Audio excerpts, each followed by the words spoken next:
Hello అందరికీ చెప్పాను కదా పుట్టపర్తి నుంచి కదిరికి వెళ్ళామని. కదిరికి వెళ్ళడానికి మనకు పల్లె వెలుగు బసెస్ అవైలబుల్‌గా ఉంటాయి.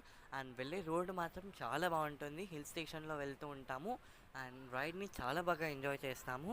అండ్ కదిరి విషయానికొస్తే ఇక్కడ స్వామివారికి 2 దేవాలయాలుంటాయి. ఒకటి కాదిరికొండపై స్వయంభూగా వెలిసిన దేవాలయం అండ్ కదిరిలో ప్రతిష్ఠించిన దేవాలయం అనమాట. మీరు వీడియోలో చూస్తున్నది ప్రతిష్ఠించినది. దేవాలయం కూడా చాలా బావుంటుంది. ఎక్కడ లేని విధంగా ఇక్కడ స్వామివారు ప్రహ్లాదునితో కొలువై ఉన్నారు. ఈ దేవాలయం 13th సెంచరీలో డెవలప్ అయిందని చెప్తారు. అండ్ ప్రతి సంక్రాంతికి ఇక్కడ స్వామివారికి బ్రహ్మోత్సవాలు ప్రారంభమవుతాయి. మెయిన్ ఆ బ్రహ్మోత్సవాలు రథోత్సవం అండ్ పారువేట చాలా ఇంపార్టెంట్.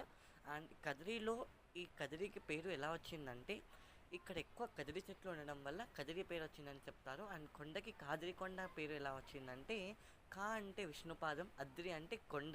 సో విష్ణుపాదాలు ఉన్న కొండ కాబట్టి విష్ణుపాదం ఉన్న కొండ కాబట్టి